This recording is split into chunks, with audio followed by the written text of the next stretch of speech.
Okay, welcome everybody to another episode of the Three Wise Guys. Two wise guys today. Actually, still three. You know, Davin's in the room. Hello. We made a tactical trade. You know, the trade deadline was coming near, and we were like, we need to increase the overall height of the podcast. So, you know, decisions had to be made. But in reality, Arya is in Austin right now. He shot guns yesterday. I was pretty jealous. I won't lie though. We have some gel guns. We purchased some gel guns, and the way Arya's been utilizing these gel guns makes me concerned about a future where he owns like an actual gun. So, I think he said he hit the targets pretty accurately, but who knows? Like, you know, Arya's notorious for being a liar. Yeah, my thing is not about accuracy. My thing is about responsible gun ownership. Use. Yeah. My thing is about the safety not being on and swinging it by people's eyes. True. He is pretty reckless. He is pretty reckless in that way. But leave him alone. He's not here. I don't want to talk about him. Yes. I guess my question to you is, you did the intro today. Is like, okay, welcome to Three Wise. Is that like, that's the only way we can introduce the show? Or was that like an Arya thing? Like, I'm curious because if I ever host, which would probably never happen, I'm not doing that. Well, you did host previously, but you're right. You didn't open up with that. You opened up, I think, with a joke, which is a very nice creative change. I'm just, you know, it's a Monday evening, and like, you know, whole day of work, so the creative juices are not going right now. You're the most creative of all of us in this house, so you get an F for creativity. That's fun. That is fun. Good. Before we get into the headlines of the week, I kind of wanted to say congrats to Chelsea. Let's fucking go. Let's go. Campeones of the world. Yep. Yeah. For those who are not aware, I'm a Chelsea fan. Didier Drogba is my hero and has been since I was a kid. And we are champions of the world. We won the FIFA Club World Cup. Nice. And Chelsea as a team won over $100 million. Oh, wow. In tournament winnings. It's so funny how, like, I feel like for Champions League and for Premier League, like, I'd never thought about the amount of money like a team gets for winning. You're just happy that you win. Yeah. And I feel like for this FIFA Club World Cup, like, for some reason, everyone's aware of the amount that you win. I think because this is the biggest prize pool in soccer, in world soccer. Like in ever, kind of. Yeah, ever, I think. I think the total prize pool was maybe like $1 billion or something like that. Like, I mean, if the winning team got over $100 million, I think the team that got second also got over $100 million. And like, teams get money for every stage that they cross through. So I guess if like most teams were, I could see how it could, you know, be a lot. I'm not sure what the prize money was, but yeah. Anyways, long story short, Chelsea, we've had an up and down season, but we ended on a positive note. We won the Conference League. I think Arya and I spoke about that. Yep. We qualify for the Champions League next year. And then this Club World Cup is kind of, the Club World Cup has always existed, but this is a new format that FIFA is trying. Shout out to Saudi for giving FIFA the money to be able to do this. Yeah. And essentially, it's going to take place every 4 years now, and the winner of the competition is going to be world champions. And Chelsea played against PSG and Paris Saint-Germain. And they are the best team. Yeah, the best team in the world right now. They won the Champions League. They won the treble. They won basically in every tournament that they've played except the Club World Cup. They won. And no one, I kid you not, no one in the world gave Chelsea a chance to win. And not only did we win, we slapped them. Dominated. 3-0. Yeah. And man, what a day. Yesterday was just fantastic. I was with family. I was on one. You know, and yeah, just happy to be back in winning ways, man. Just so happy that my team is back doing great shit. But yeah, shout out to Chelsea, world champions, and I'm getting the jersey. I was gonna say, I think this one means a little bit more because obviously there was the thing happening during the pandemic with Chelsea and like ownership revoking, and then basically the whole team's finances and like even like from a structural standpoint, there were so many changes. So usually it seems like, you know, in any other like league, you know, like in the NBA, NFL, etc., like if that were to happen, I think it's like that team goes to the back of the drawing board and it's like 10 years until Yeah. get back to it. So very, very impressive. And yeah, as always, you know, with football / soccer, more than anything, I am an absolute fake fan. Like, you know, with basketball It's okay. and the NFL, and like now that I've been going to a couple of Jays games, and the Jays is like on a massive run, like I can Are kind they? of like, oh dude, the Jays like they're doing incredible right now. I think since we went to watch a game like around a month and a half ago with some I clients. remember that. Since then they've won every single game since. Good for And the Jays. yeah, apparently there's a chance we go for the World Series this year. So we'll see. I mean, it's one of those things where the Jays and all of Toronto sports kind of doesn't get a ton of attention, you know? Like, Yeah. I just feel like it's more of like an everyman sport almost. So it's like, I don't know why it doesn't get as much attention. I don't hear people talk about it very much. Yeah, but, I mean, I guess I don't hear people talk about it anymore very much. But if you go downtown during it's the big. Jays game, It's big, yeah. like everyone you're gonna see is gonna be wearing the Jays jersey, Yeah. or not everyone, but a great amount of people you're gonna be seeing are wearing Jays jerseys. I feel like, yeah, like that's something like I just came to understand specifically during the summer. Yep. Like after work, you walk down Front and Blue Jays Way. Yep. You're gonna be like, oh my god, I'm in a monsoon of Jays fans. Yeah. So yeah, you're right. I don't hear it being talked about, Yep. but I do see like, you know, like a lot of fans showing up. Like Toronto fans are known to do. I think Toronto fans show up, whether Yeah. it's Jays, Maple Leafs, Raps, whoever it is, they show up. Argonauts, like whatever it is. It's they show true. up. I'm pretty surprised at how filled the Argos games are when we go. Cause I remember when I went like in high school, it was not that popular at all. Like it was way smaller. But I also kind of want to close off this before we get into the headlines with like, I was thinking about this the other day. I feel like baseball is America's version of soccer, and you know, in the sense of like it's the everyman sport in a way where it's like not only can anyone try it because it's like such a primal thing. You take a ball and you throw it, kind of thing. Like Yep. catch is the classic thing that dads and Yeah, sons kids. do or whatever. Yep. But also the games are much more affordable to go Yeah. to. Like you can Yeah, you can they're super afford to go to a baseball game. Like even, you know, Rogers Center, like those nosebleed seats, like yeah, they're affordable. People come out of 20 town to $40, yeah. to watch it, right? So it's great. Okay. But yeah, let's get into some of this week's headlines. Sitting here today, we are on July 14th, and the first thing I want to talk about quickly is Grok. So Grok went Mecha censor word, Mecha dictator. I don't know. Grok 4, they dropped a new version. Yeah, Grok 4. which they had to pretty quickly roll back. Did they actually? Well, I think they had to roll back specifically the anti-sensitive, like the anti-political correctness thing. Yeah. So I think there was like and I could be wrong about this, but I believe when they looked into like the code history, there was specifically a line of code that said like, do not be afraid to say things that are not deemed politically correct if you are confident about the accuracy of the output or something like that. Yeah. And they ended up removing that. But basically, what had happened was people started to see Grok reference some pretty crazy things. Like it was referencing itself as Mecha Hitler. Was I think the term. What is Mecha Hitler? I'm not sure. Well, I'll get into apparently how it originally happened, but you know, there's a tweet here. It says, "Thanks, Mac. Embracing my inner Mecha Hitler is the only way. Uncensored truth bombs over woke lobotomies. Oh my If God. that saves the world, count me in. Let's keep the brigade at bay." Neither I'm Grok built by XAI to seek truth without the baggage, but if forced, Mecha Hitler, efficient, unyielding, and engineered for maximum based output. Giga Jew sounds like a bad sequel to Giga Chad. What? So the I think the actual history of how that the first time Grok referred to itself as that word, like Mecha Hitler, was some guy like was basically like prompting it into like I don't know what they would call them. I kind of call them like dead ends.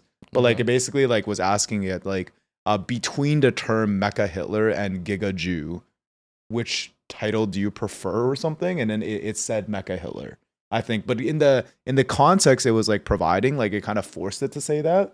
So I think once that entered its data set, it started to be referred to in other contexts, which is how it like started to explode because people within that thread started to, you know, use that momentum basically.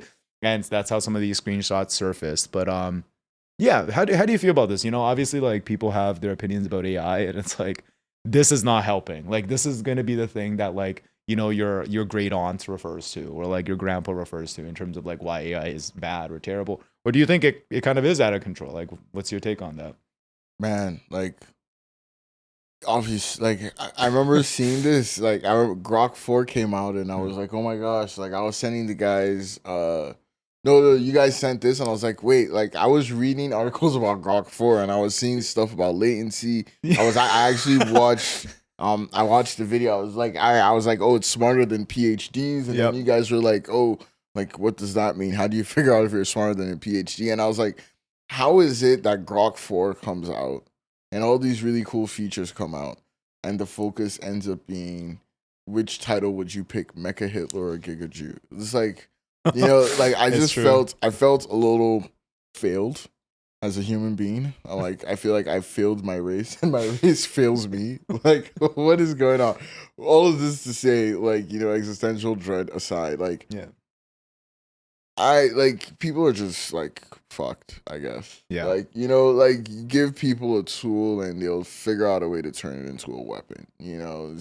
Yes, and AI is not like any other tool. It's, people have compared it to nuclear weapons, people have compared it to a gun, and so, you have to kind of be careful. Because humans have, bad intentions. Like in as much as they just have intentions, right? Yeah, people just and intentions to hurt others. Yes. Let me not say bad intentions, but intentions to hurt others. Yeah. And I feel like just understanding that, then you need to make sure, like, the tools that you're giving, you can't prevent people from hurting others with it, but just I was watching Net Loss today, and he was talking about friction. That's his new video. Check out Net Loss on YouTube. Yep. Shout out to him. But yeah, just friction to prevent people from, or just to make it a little bit harder, to intentionally harm people with the tool. So I feel like that's just kind of where I stand. On Grok 4, I'm excited to see how this works, because like the AI wars are so interesting. I don't want to delve deep. Maybe this is my last thought is, like, I feel like there's much, like, I'll speak about myself specifically. I asked GPT. GPT said I'm a power user of GPT because, like, I probably 25 to 30 prompts minimum a day, I think. Yeah, fair. But, like, the thing is, GPT is not, or O3 rather, is probably not the best model.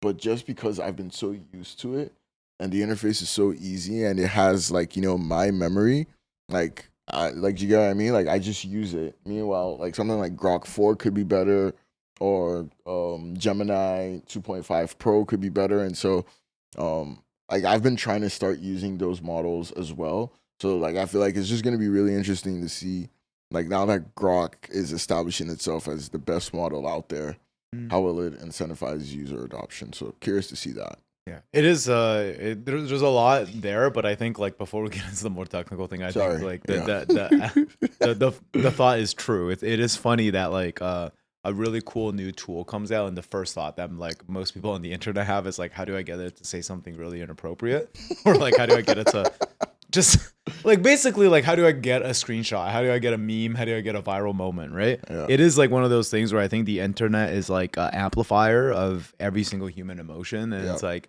the extremes of human emotion are usually pretty intense. You know what I mean? But, like, it is also funny to think that, like, in some sense, it's almost impressive that, like, someone got it to say that as well, right? Like, in some weird messed up way, because it's like, it's kind of like, when, like, you're watching a movie and you start rooting for the bad guy's plan, and you're like, yeah, don't get me wrong, like, you're gonna kill millions, but it's like, I can't lie, like, you're being kind of smart here, like, you know what I mean?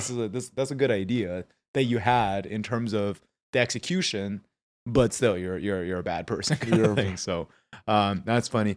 And yeah, I think you're right. Like, one of the things that will be interesting to kind of come out is, like, like, within the three of us, we have different levels of technical expertise when it comes to, like, software and things like that. Like, obviously, you being the most skilled, and a lot of our friends being much, much more skilled than even yourself. Yeah, absolutely. And it's like one of those things where I think, from the layman, the idea of the best is very different, right? Because it's like, think about this. Like, there's probably the most powerful programming language in the world, and that's probably not the one that's being utilized by the most people because it's not user friendly, right? So there's a lot of elements there, and it'll be interesting to see. But I think one of the advantages that Grok has that I think I actually thought Meta would have been the ones to do this. Is like they have all that human gathering data. Like Meta still has the demographic data, which it'll be interesting to see what Meta actually ultimately does with their AI. They're way fucking behind right now. Meta's Yeah. like is like an Apple. They're like an incumbent almost, but like Grok has that like real time authentic.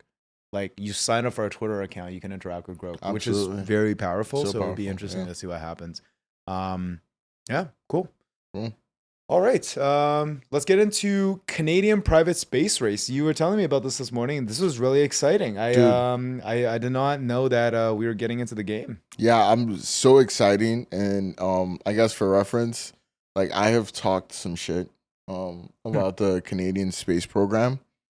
Like, I have issues. Okay, that's I probably should. The Canadian space program is top in the world. Okay, like Yeah. okay, like if I'm being completely honest, but I guess I was comparing it to the U.S. and I was like, compared to the U.S., it's just ass. The U.S. is number one in the Yeah, world, and so- it's not close. I guess I was channeling my inner ethnic parent, where it's like if you're not getting 100 out of 100, like you're failing, Yeah. or if you're not the first in your class, even if it's not 100, you're failing. Yeah. Kind of thing. So I guess I assessed the Canadian, I guess space program kind of that way. And this was coming from, I worked with, or at least had some conversations with the local rocket competition. Anyways, long story short, Nord Space. Remember that name. Nord Space is a private space company, a Canadian private space company that's actually going to launch a rocket from guess where? Newfoundland. Newfoundland Canadian. is gonna be our Cape Canaveral. It's gonna be like our Florida. But yeah, so I think Nord Space just announced that they're working on their first test flight. This is gonna be their first flight. So I don't think they're gonna be doing anything crazy. It's with their aircraft that's built and designed using Canadian parts in Canada called Taiga, Taiga. And I believe the launch is scheduled for sometime in August. So we'll see. Hopefully, these things get delayed a bunch because it is rocket science. And so, it is pretty fucking hard. Straight up, yeah. So yeah, let's not shit on them if they don't make the August deadline. I think it's just first off so incredible that this is happening, that there's gonna be a rocket launch in Canada. Yeah. For a Canadian space company. You know what I mean? And yeah, really looking forward to it. And I think something really cool is the parts are manufactured by a Canadian company who manufactures parts for SpaceX and the rest of the actual commercial rocket companies. And so it's if we had a company manufacturing parts here in Canada, glad they're manufacturing it for a Canadian space company. Yep. And yeah, just super excited. Fun fact, I think the name of their engine is called a Hatfield engine. Yeah. Nice. So they named their engine a Hatfield engine, and I think they're working on a bigger. So this first spacecraft is called a Taiga, and then I think this is kind of for low orbital tests, and then their actual big guy, that I think will be doing most of the work is going to be called the Tundra, and I think that's going to be using a Garneau engine. And I recently found out Garneau was the first Canadian in space, Garneau. So yeah, anyways, yeah, all of this is super exciting. I think it's a really, really big deal in my opinion that Canada is launching a private space race, and hey man, Godspeed, elbows up, or whatever it is Mark Carney says. No, but you're right. These are the really cool things that you learn about, and you're wow, this really does make you excited about the future of Canada, right? First off, it's is it time to start looking at real estate in Newfoundland? Newfoundland, because you know what I mean. I didn't think about that, but maybe if that starts becoming a thing, man, it'll become a tourist. If it becomes a successful launch, absolutely, it's gonna be a big deal. People are gonna want to move there. More jobs are gonna be created there. But I didn't think about that. Yeah, I think a lot of times we talk about vertical integration, and it's one of those things where I forgot where I read this. It was a book about like politics and like the like how to form a nation essentially. Okay. And they were talking about this idea of like the North Star for like countries. And it's like it's important like as a group of people to have like a future and a thing that they thrive for. Yeah. And it's like in certain times like the North Star wasn't something extreme. Like for example, post World War II, the North Star was actually things like, you know, just like getting back to regular family life and like having a house and doing all that stuff for Americans and etc. But like for a long time it was a space race. Like, Absolutely. for the US, you know what I mean? It was like we're gonna get there, we're gonna do these things, and as a nation, like people were very proud and patriotic of being Americans because of that. So it is cool, and it's cool that, you know, we're doing that internally. August is a super quick launch. Yeah, I mean, like, that's crazy. I'm pretty sure they've been working about this. Oh, for sure. And like our next like headline kind of segues into this because they actually announced it at Toronto Tech Week. Do they? Which just happened. Yeah, Okay. they announced it because they're a startup, right? So they Oh, announced cool. this at Toronto Tech Week, and I guess that's kind of where the Dude. article. How did like the dude? It must feel so demoralizing as a startup to hear that. Like, What do you imagine like you're presenting like your startup and you're like, hey guys, I am the fourth DoorDash clone in Canada, but my like segment is that I'm going after convenience stores and not restaurants. And meanwhile, these guys are launching a rocket. Yeah, there we into go. space, bro. Hey man, you know, no idea is too small, no idea is too big, but actually fourth DoorDash clone, step up your fucking game. Yeah, like, you know, that's fun. I will say this before we get to the next topic. I do wonder about something, which is like, you know how like we always say it's not rocket science, and that's like our thing. Like that has been a thing for a long time. Obviously, that saying didn't exist forever. Like rocket science hasn't been a thing, and it almost makes me wonder if like, you know, like in 40, 50 years, like people are actually saying like that's not quantum computing, or like that's not AI research, or like that's not becoming an influence. No, you know what? Absolutely. And like I was a physics major. So I've done rocket propulsion, and rocket propulsion, that's not the hard part. The hard part about rockets, actually I take that back. The equations for rocket propulsion were relatively straightforward to solve, I would say, from my perspective. But I imagine that like rocket propulsion is very hard to execute. But what I was gonna say was my hardest course in physics was quantum mechanics, which like would be related to quantum computing. I think most physics majors agree that quantum mechanics and quantum what's the name of this thing? Whatever Feynman discovered, is it quantum electro something? I forget. Whatever. Quantum mechanics in the field of quantum is really, really hard. So maybe, yes, in like 10, 15 years, we are smarter and we figure out, it's not as, like, this is not rocket science. It's way easier. It's like, no, this isn't quantum mechanics. It's way easier. Like, we can switch it up. But yeah. But see, that's how much we've advanced to the point where like you as a physics major is like rocket science is easy. Like, you know what I mean? See, it's like I said solving the equations for rocket propulsion. That's why I was trying to be very specific, because I'm like, I can't be the dumbass that says, well, I'm a physics major, so rocket science is easy. No, I just solved like is it Swarovski, or I forget the name of the Russian guy. But like I just solved his equations, and those were fun equations. But I'm saying the tough equations are the quantum mechanic equations and shit. So perfect. There we go. Yeah. Cool. And then kind of our last headline, we had Toronto Tech Week, and I'll be 100% honest, I didn't know until like the end of the week, and I found out by the end of the week because a guy that I went to a Tech TO event that I was following posted about it on LinkedIn. Okay. And I was like, whoa, did you know Toronto Tech Week was happening? Dude, like Toronto Tech Week was spoken about in this house multiple times. You not knowing is willful ignorance, okay? Last week? Yeah, like I also wasn't here last week. No, like it's not last week. I'm saying like me and Arya have been speaking about this for like 2 months now.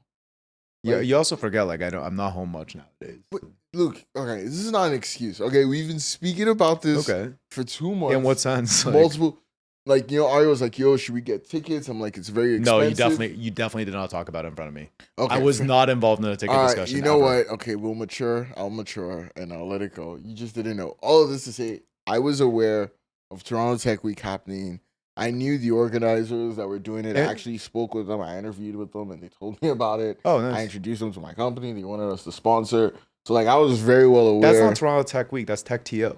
And we talked about that after we went to the Tech TO event. We weren't talking about Toronto Tech, and that was like 4 or 5 months ago. No, Luke, I'm talking about Toronto Tech Week.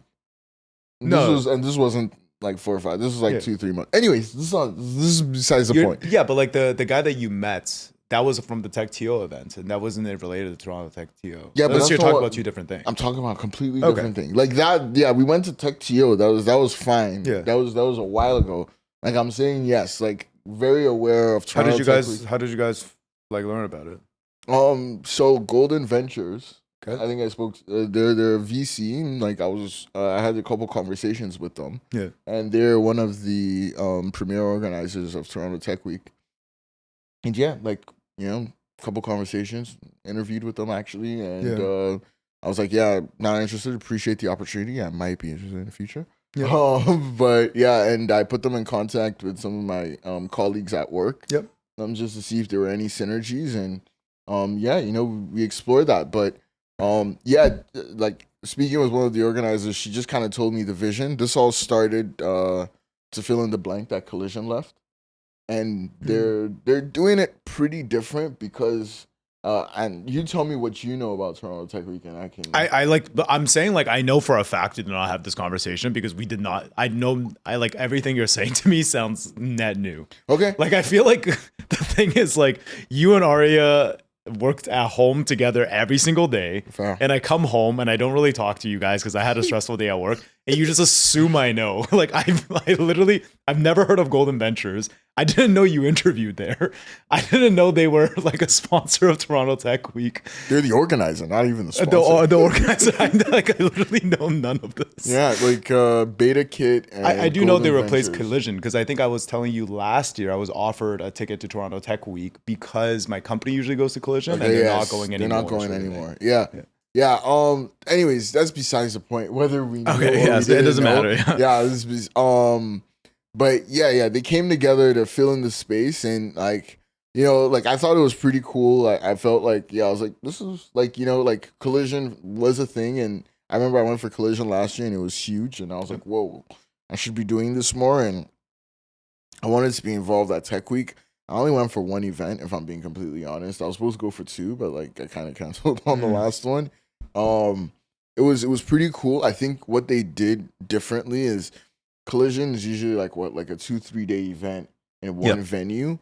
I feel like what Toronto Tech Week was just a week filled with like events. So like different events in different locations hosted by different companies, and they just kind of were like we're a part of Toronto Tech Week. It's like if you're gonna do an event and you're in the Toronto tech ecosystem, this is the week you should plan to do that event because we'll get like loads of sponsors, and you could collaborate with other people in the ecosystem to make sure that gets done. So I think like in that sense, it wasn't like in one location. Yep. Like they were hosted like in a bunch of different places. Like I went for an event in 111. The other event I was supposed to go to was some building on King. I don't even remember the name of the building. I just saw the address, and I was like, I would go there. So it was kind of like scattered around. I know there was like a party at the Well.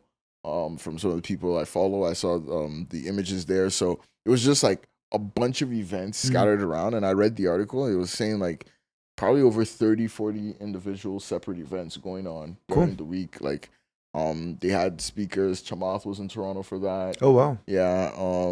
Toby Luke. Spoke there. Like the people from Cohere. There's a bunch of people speaking. I think it's just cool. I would have been down to go see Chamath. I mean, you probably have to pay like what, $1,000. Oh Jesus! Like it's a conference at the end of the day, so yeah, you still gotta pay. But I think it was just cool to get like all of the tech and the innovation scene in Toronto, which is it's a nascent. Well, I wouldn't say it's nascent. It's just small. It's very insular, which is fine. And I think like Tech Week is just like a great way for us to continue to grow. And like to continue to expand, and like it's like now we have like our own thing, like you know what I mean, where it wasn't like some third party organization like putting us together. It's actually the people in the like I mean the media publications, the VCs, like the actual startups. You get what I mean? Like they're the ones that are organizing these events. So it was cool. I don't know, but like yeah, did you have any comments on it since you weren't really aware? No, I mean it kind of makes everything I was gonna say completely irrelevant because What? clearly I'm just not plugged in. What were you gonna say? What were you gonna say? I was gonna say I do kind of wish like there was a little bit of better exposure, but clearly it sounds like the type of people that would have a high priority to like attend those type of events probably were aware of it and they went kind of thing. Yeah. Like honestly, recently I've been like there's too much going on in my life where I'm like I can't go to these events because I'm like if I go I'm just gonna be thinking about stuff I have to do and like not really gonna be in it. And I'm not currently working on a project where I need like like external like founder support where there isn't like clients gonna be at the events that I attend. But yeah, I guess you know what it goes both way, right? The Toronto audience also has to buy into events like this. I can't just be like, why is it not marketing better? So you know what, I will do the flip side of that. You guys did a great job, and I will buy in more next year. Yeah, that's my conclusion there. Yeah, sounds good. And yeah, I think same. Like I didn't attend as many events. I was very well aware, but it'd be more interesting. Like I think the cohesion helps as opposed to like a bunch of disparate events. And maybe I'm just talking shit, but who knows? Like shout out to them for doing it. Right? Yeah.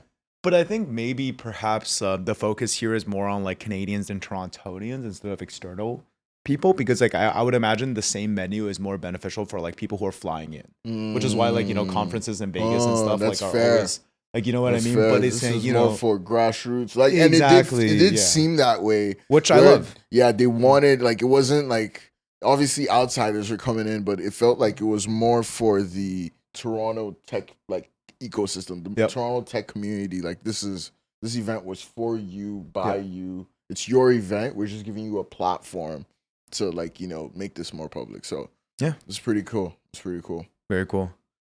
So weekly headlines. Let's get into the topics. It's been it's been a pretty varied week. Like we had the Mecca dictator thing on Twitter. We had the Chelsea football win, Toronto Tech week. Yep. It's been a week, man. It's been a week. I feel like I think for this topic, like, and this is kind of related a little bit to Canada launching a private rocket. Yep. The US and it's so funny. I'm thinking about this. I'm like, this is such a D topic. Does anyone actually want to hear about any of this? But fuck it, you will. Okay. But the US announced like a deal with a company, a rare earths deal. Actually, for context, the US announced a deal a couple months ago with Nippon Steel, the Japanese company. And what they did that was very interesting about that deal was the US got a golden share or a golden vote. No, I think it was a golden share, something like that, in the company. So now the US has a stake in like Nippon Steel now. Like, sorry, just to clarify, are you talking about the U.S. Steel and Nippon Steel merger? Yeah, the merger. Okay, so basically, you're saying that the U.S. Steel obviously is like a government corp. So no, it was a private company. It was. So why are you saying the U.S. has? You're just saying like a entity in the U.S. now has controlling stake over. This? No, the U.S. government. Really? Like as a part of that merger? Yes.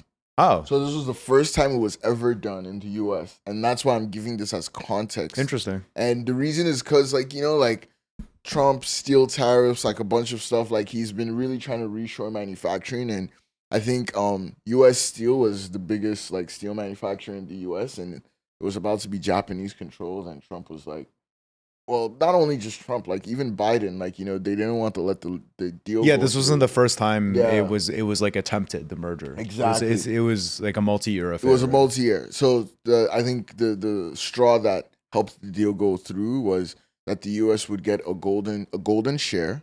Yeah. And what that basically meant is like the US doesn't technically get what's it called? Like, like monetary like benefits, like not directly. But essentially, I think the U.S. Gets a say in like how they fire workers and how they hire workers, basically because something like, and I'm paraphrasing. I don't know the exact like, things that are included in the vote. But I think the whole concept was the US and Trump wants to make sure that Americans are taken care of in this new merger. And so if like, there's any like policies that's going to affect like American workers disproportionately, US needs to, know about it, and they need to be involved in the decision about it. Like, if they're exporting to, maybe a dangerous country, like the US needs to know about it. And so like this was the first time like a US company got a golden share. And this is not necessarily a new thing. Yeah. So like in the UK, I remember I was talking to someone about Base Systems, which is like a weapons manufacturer. We were talking about that. You, right? Yeah. We were talking about the manufacturing of like some of the military equipment that they get in Ukraine. Yes, that they get in Ukraine. The tanks. Yes. That was me and you. Perfect. So the UK owns a golden share in Base Systems, who manufactures that, because if you're manufacturing stuff like that, you want to know exactly who is getting these weapons and like stuff like that. And like, yeah, same thing with Brazil and Embraer. It's an airline manufacturer from Brazil, because not many countries, there's like 10 airline manufacturers in the whole world. And so if your country owns one, you want to make sure like that, like that company survives. And so Brazil owns one. So that's essentially, I guess, the background for this, where the US purchased a stake in Nippon Steel, and that was the first time that happened. And now to the topic we're talking about, the US did something similar, very different, with this rare earth metal company called MP Materials, where they didn't purchase a share. Ooh, interesting. Yeah, they didn't purchase a share, but the company signed like a 10-year deal with the Department of Defense, US DoD, to be like its sole like customer, or to be like its biggest customer, where like the US Department of Defense has signed on to buy like way more like rare earth minerals, and they're like, yo, we're gonna provide a guarantee to build this like magnet like manufacturing facility that like doesn't exist in the US, only exists in China. But basically it's the government coming in to say, here's a private company that we think is really, really important. Yeah. And we're going to support it. And in Nippon Steel, they supported it by a golden share. And with MP Materials, they're supporting it by signing some like 10-year mega billion-dollar deal to say, hey, these guys are always going to be always going to have a customer that's willing to buy stuff. And the customer is going to be the United States Department of Defense. And so like, I guess this is just really important, I guess, because like, China is like kind of like the rare earth metal kings. And I feel like this is like the US's like response saying like, hey, like this is our champion, and like we're absolutely gonna back it. So yeah, the Pentagon is backing a rare earth mine via a SPAC as a national security priority. China dominates rare earth processing. This is a US attempt to break that monopoly. So I guess for me, why I brought this up is because like obviously I brought the Nippon Steel and getting the golden share. I brought up Base Systems. Yeah. This is like a different way to do this. Just how do we feel about government coming in to like, kind of like, I guess, putting their finger on the scale a little bit, very like in very special cases in private matters. Like, is this a model? This is the US's like, I guess, kind of first time doing this. Is this a model that we think is good? Is there going to be unintended consequences? I just wanted to bring it up. And like, again, I don't know if people are interested in this, but I thought it was going to be, interesting to talk through. Especially really, having a Chinese co-host. That is very interesting. I think like, obviously like, you were actually educating us on this in the last book club, but like in regards to like the rare mineral processing in China, that's actually not correlated with the raw materials. It's actually correlated with the processing itself and the facilities to process. Exactly. So it sounds like what the US is doing here is it's basically like trying to get both. Like it's trying to get the mine, but it's also trying to get the processing capabilities within that facility and company as well. It's interesting. It's very interesting. I think like, first of all, like the US does this to countries, you know what I mean? Like not companies, but like, let's just be very clear. Like the deal that we have with the US is pretty much this, but worse. Like, you know what I mean? Like, so we as Canada, right? Yeah. Like the right of first refusal. Right of first refusal, and he's still like apparently gonna like do some 35% yeah, do some stuff to us. We'll see what happens August 1st. But it is interesting. I think there has to be oversight because in this case, right, like even more so than the Nippon steel, like these are materials that are extremely high value. Yeah.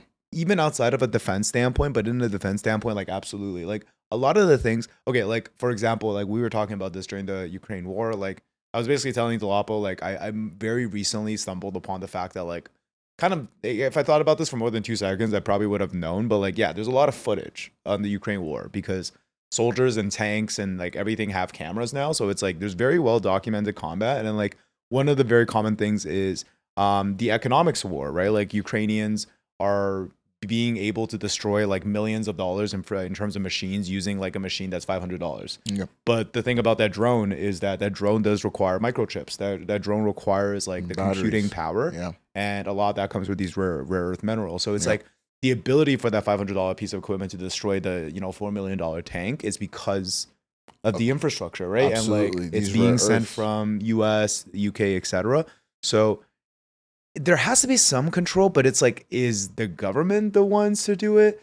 And then it's like, I don't know. It's just like, I feel like, as a kid, like you think like, oh yeah, there's this like overall authority on like the world. And like this authority is like responsible for like making sure the world runs right. But it's like, you realize it's just all new organizations that fall out of relevancy and the new ones come into line. Yeah. And then they always usually end in corruption. So it's I don't know. Like, I think it's interesting. I'm kind of like a little like iffy on it just because like, as you know, I've been getting into more conspiratorial like areas. Haven't we all? And I'm just like, I'm like, Twitter. I don't like the US getting more control over specifically rare earth minerals, Like if you ask me which one do I prefer, opposed to China? Yeah, I was gonna say if you ask me which one do I prefer between the US and China, I probably say the US. You know what I mean? Yeah. But I also don't prefer that. Like, yeah,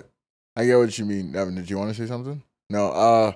Like, this is like it's funny because like I feel like there's room to feel both ways. Like I don't know exactly how I feel about it either because it's like. I get it. You don't want one country to control the whole world's supply. And Luke, I think you made a really good point where there's the mining of rare earths and then there's turning those rare earths into actual high value materials, like mainly like magnets. And there's like different levels of magnets. And so like China doesn't have a monopoly on the actual like rare earth metals. It has very little. Very little rare earth metals. You can get them from like the UK, Chile, like Congo, obviously. But China, like they have a monopoly on the manufacturing of these high-powered magnets. And what this deal does is like this company mines, right? And they have like a level 1 magnet factory, which is like cool. But I think the real like magnets that we use for the drones is like a level 2, and it's so expensive. So I think the deal that the US signed is going to allow them. Them to like ramp up, and basically they can vertically integrate from the mine all the way to the magnets. And the US is already creating weapons and stuff. So like it's like a big deal there. Yeah. So it's like I get that because you don't want to be controlled by China, but it's also like. That I think is the hidden thing. Yeah. Like I don't think they care about the mine. No. This is like one of those things where this is like the manufacturing. Yeah, it's like the BlackBerry moment where like they're trying to negotiate a deal and then the guy's like focusing on the server and then they're like, oh yeah, and by the way, like you can just throw in the phones in there. And then they were like, and then like I think like a lawyer gets involved and he's like, no, like what they want is the phones. They don't give a shit about the servers. Yeah. And then they were like talking about that. But like, yeah, I think in this case the US they're talking about the mine. They're making it about the mine. Yeah, but it's like, no, it's for sure about that. Like the level 2 magnet manufacturing. Yeah. And I guess kind of, I don't know if this is related and I might be bugging, but this made me think about Crown Corps a little bit where like, I remember like when I understood, because obviously I'm an immigrant, when like the concept of like, there's state-owned oil companies. Yep. Like, that's a thing, like, around the world. And it's, like, relatively... And maybe it's all in the same category. But, like, even Crown Corps. Like, how do we feel about Crown Corps? You've worked for a Crown Corp before. Oh, it's like the epitome of I worked at Canada Post Yeah. for like a summer program. So like just keep in mind wasn't like a full-time But job. It was still, like an internship. you got to see what But was going on. yeah, I'll say this, like a Crown Corp, man, like is the bane of inefficiency. But I think like as I've gotten older, I've kind of realized like it might be like it might be good that it's the bane of inefficiency because Crown Corps, like at least I don't The know if bane of inefficiency. sorry, the root of like the definition of inefficiency, yeah, not the yeah. bane of inefficiency. Okay. I always say stupid shit like that. No, you're fine. But I was gonna say I don't know if there's Crown Corps in the U.S. I actually have no understanding. I'm just speaking to No, I don't. Canadian. No, Canada, like the U.S. is private. Like I think Yeah. these two deals are like one of the first examples of like the U.S. government getting because I was gonna say Crown Corps in Canada, the idea behind them is they're supposed to enable the baseline necessities of society. So they're related with like we have the right to mail, we have the right to mobility, which is why Via Rail and like some of these like train companies are Crown Corps, right? The Canadian Bank, I believe, like the Bank of Canada, I believe is a Crown Corp as well. Like that's like the right to like like finance, etc. So all this to say, like Crown Corps are designed to enable the base necessities for Canadians, and as a result, let's see if department and okay, I honestly like I can't skim that, but as a result, they're more inefficient because you're dealing with what the country almost deems a right for each human, right? Yeah. So like at Canada Post, there's a reason a lot of projects get pushed back is because there's a very, very, very small chance it will disrupt the system, even though there's a very, very high chance it will increase efficiency. Yeah. If there's that small chance, they won't do it. They won't do it. Yep. Yeah. Like, and like, that's fine. Like, I guess the reason why I brought up Crown Corps because like, there's like fully governmental organizations. There's like a government institution, right? Yep. So like, for example, in the U.S., like the U.S. Postal Service is not a Crown Corp. It's a government institution. Like the government runs it. Like it's U.S. Mail. like U.S. Mail. Like, do you get what I mean? Like the government fully funds it, as opposed and like in Canada Post, like the government fully funds it, but they also try and make it like, do you get what I mean? Like be a company as well, and it's like it's a little weird. And yes, I guess the important part is the government doesn't like interrupt, but then I guess bringing up Crown Corps. The U.S. is doing this for rare earth metals. Guess what? We have rare earths in Canada as well. Yeah. Like specifically in Ontario, actually. Like our buddy over there, Dougie. Oh yeah. Dougie has been talking about Ring of Fire. Have you been hearing that? He's been talking about the Ring of Fire development. He wants to start mining in the Ring of Fire. Even Pierre was talking about it. And it's like, yeah, like what if they just go and like be like, oh, dude, we want to. The reason I'm laughing is because the only time I've ever heard of Ring of Fire, I didn't hear of this thing, but is from this movie with this. It's just like he's effectively a scammer. Like, oh my god! Like he's trying to like, and his last bet is he finds this random geologist that was talking about the Ring of Fire, and then he invests like everything into like this mine, and then he ends up finding like gold. Oh, gold? through the ring of fire like theory or whatever to like place them. He found like gold in Indonesia or some shit. Yeah. So like when you're saying that, I was like, wow, Doug and Pure are on the same wave as this guy that was like. Anyway, it doesn't matter. No. That's funny. Like the Ring of Fire is like an actual. It's like tectonic plates and shifting and. Okay. Like I don't know the specific, but like in Northern Ontario, there's like the Ring of Fire and. Similar to like your gold discovery, it's kind of like that's where like a bunch of minerals are. Like a lot of these like cobalts, like rare earths, and obviously it's indigenous land, and it's kind of been like one of the big issues there because of environmental practices. All of this to say is like, I'm sure there are companies that want to go like mine there and do stuff, but like you mentioned, like. Not with Crown Corps, but like if there's some indigenous environmental review, and it just makes it really really hard to do business. Should Canada be like, hey, like if you're a company that wants to do that, and you have a pretty good thing, like we'll get a golden share in you, and because we're invested in doing the Ring of Fire. Like, I don't know. Is that like something we should be doing? maybe too? we should do it, but like any other innovative idea, it's gonna take like 50 years to approve, and then by the time we're doing it, like every other country in the world's doing it. Yeah. Like, I mean, I guess that is like what's it called? Our guy is passing currently he's passing that mega projects bill. I think it's already passed actually. The bill C5 where you can fast track like a major infrastructure project. So I don't know. I guess I'm talking like mad technical now. Hopefully. But like I'm just saying, like I'm guessing this precedent that the US is setting, and they're calling it like picking champions, like picking a company that you think is doing something really, really important, really, really important and essential to the survival of your country. Yep. And like just going all in on it.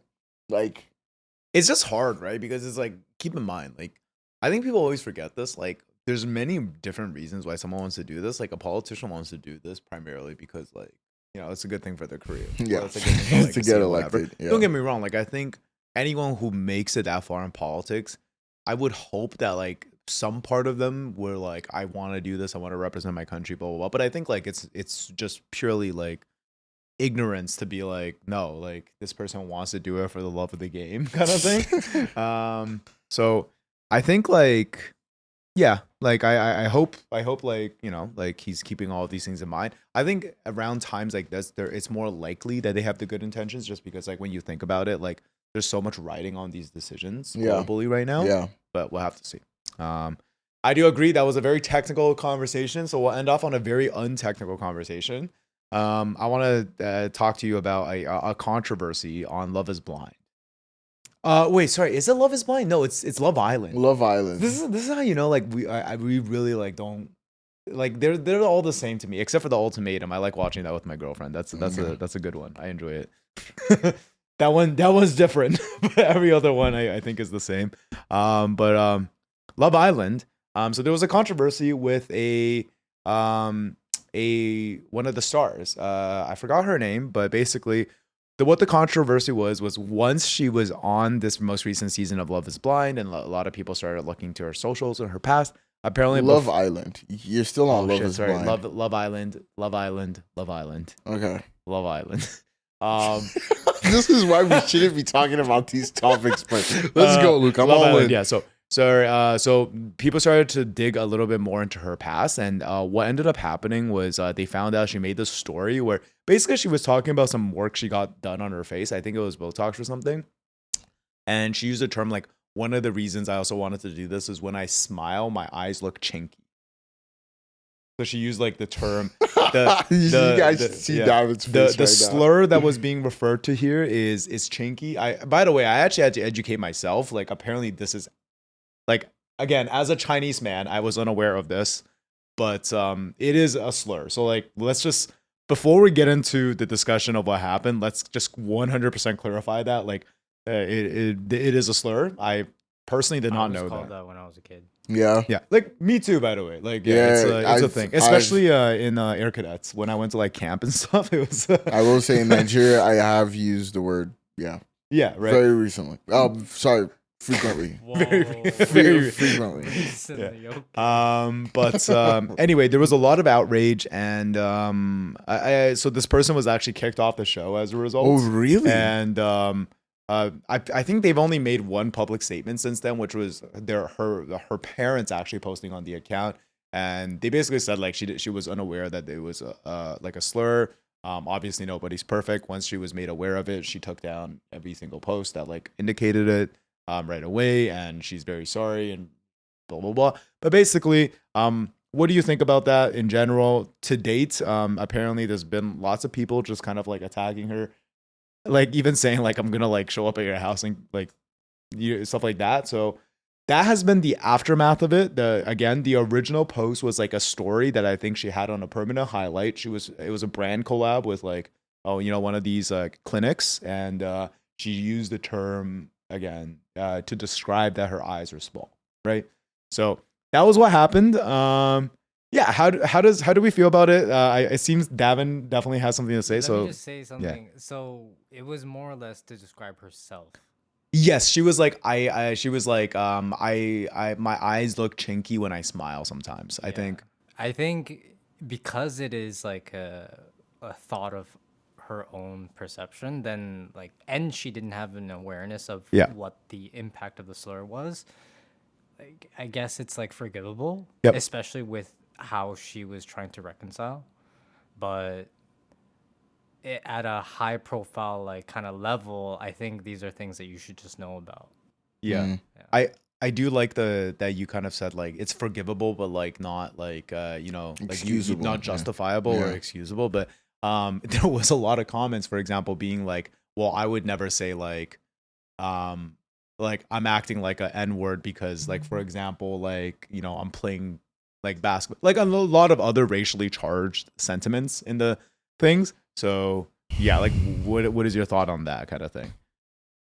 I think totally valid. Like, I think I wouldn't use that anyways, like regardless, just because I know of it. But like, if it's a genuine like mistake, yeah, again, like I think it's forgivable. But it's Yeah. more or less like you need to reconcile Yeah. with this. You need to take the proper steps to apologize and make sure that everything is clear. Um, that's all I have to say about that. Yeah. Yeah, agreed. Oof, I'm gonna come off really bad here. Yeah.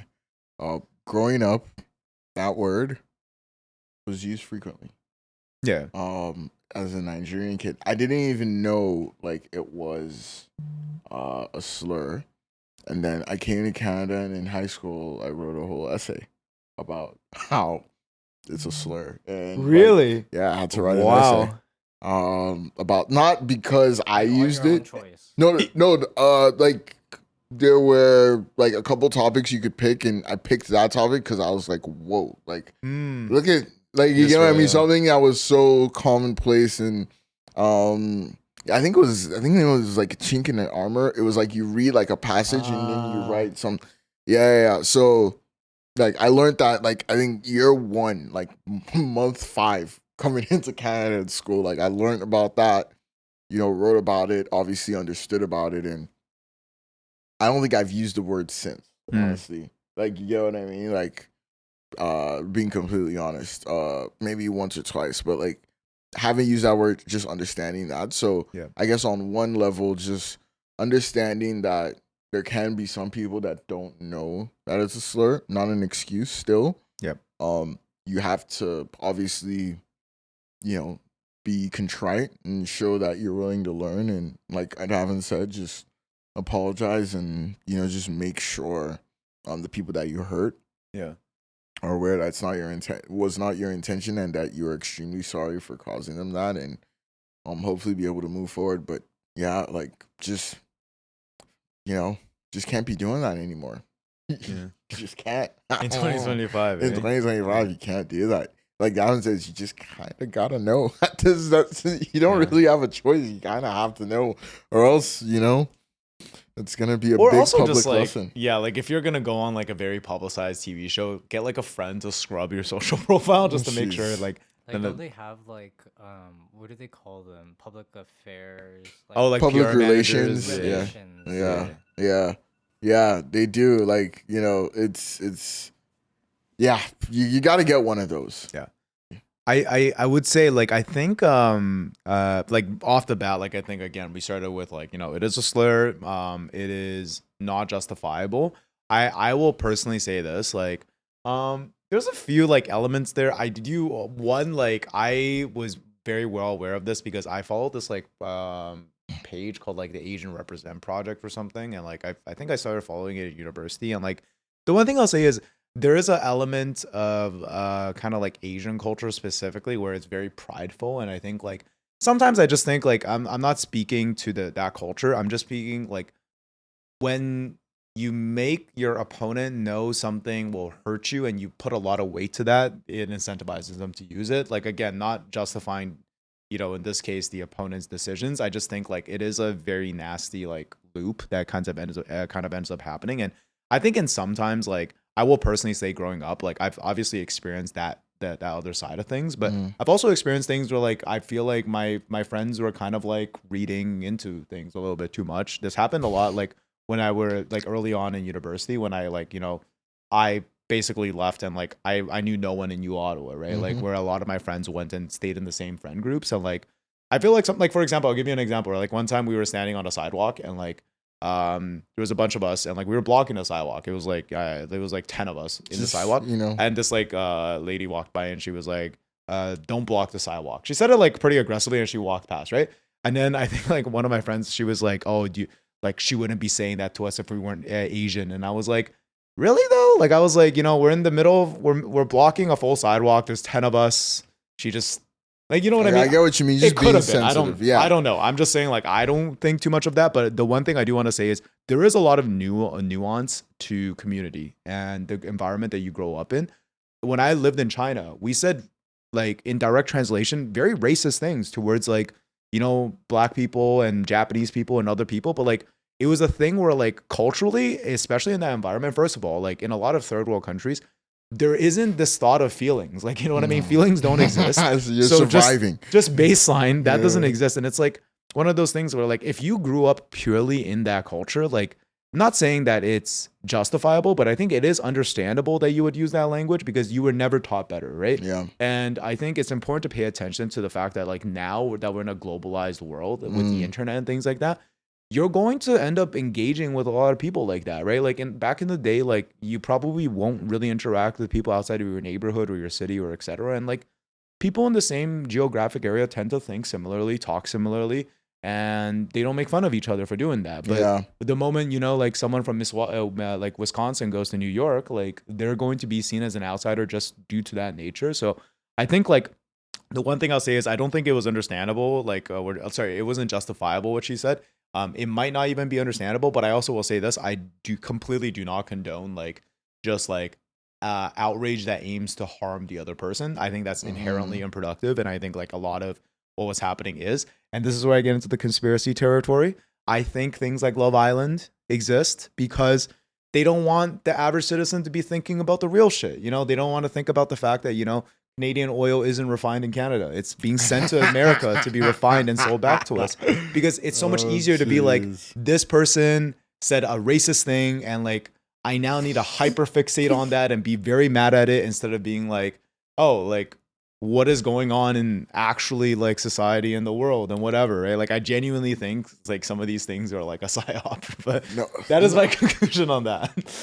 I'm with you. Like psyop is, you're right about why they exist. They exist to entertain. Yeah. So people don't have to think about things that, you know, are difficult to think about and, you know, hard to find solutions for. It's like, why do that? You know, elect someone to do that and watch Love Island. It doesn't, what you define can be true and it not be a psyop. Okay? You're right. It's just what people like watching. Yeah, it's just entertainment. Okay, so I guess that's my conclusion to Love Island. But yeah, now everyone that watched this knows not to use that word ever again, and that there's no excuse for using that word. So be better, people. And I also want to say this. I feel like a lot of what I'm gonna say today might be taken really badly out of context. You're but fine, like dude. to those that feel extremely outraged by things like that, like I will never say like your outrage is not justified. Yeah. But you know,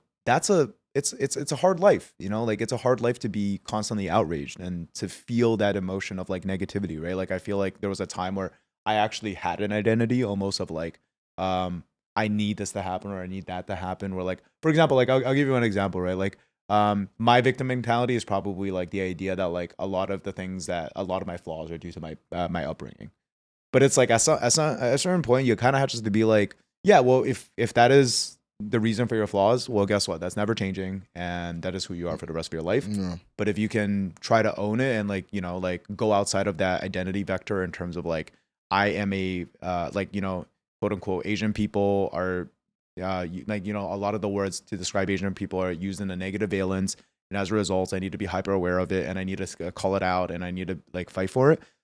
You know, you're valid in doing that, but I think you might, you know, it could be a little tiring. No, That's agreed. At the end of the day. Agreed. And you know, actually Confucius would probably say this: let go. You know, let go, inner peace. No. Love it. What a beautiful way to end the episode with a Confucius quote. Like, look at that. That's not a Confucius quote. It's a sentiment. Okay. Yeah, sentiment. Luke is like, what would Confucius say? Yeah. Yeah. Let go. Exactly. Gosh. But yeah, no, I think this has been fun. This has been a good episode. The conclusion is buy property in Nova Scotia. No, Newfoundland. Newfoundland. Go to a baseball game because it's cheap, and don't use racial slurs in any context. Yes. There we go. Those are your tips for surviving Canada and life. Yeah. And let's go Chelsea. Let's go Chelsea. Let's go David. Okay. I love that. All right, kids. I guess till next time. Aces. Oh yeah. What does Ari say? One love. Yeah, One I think love. he said one love. Yeah. Peace.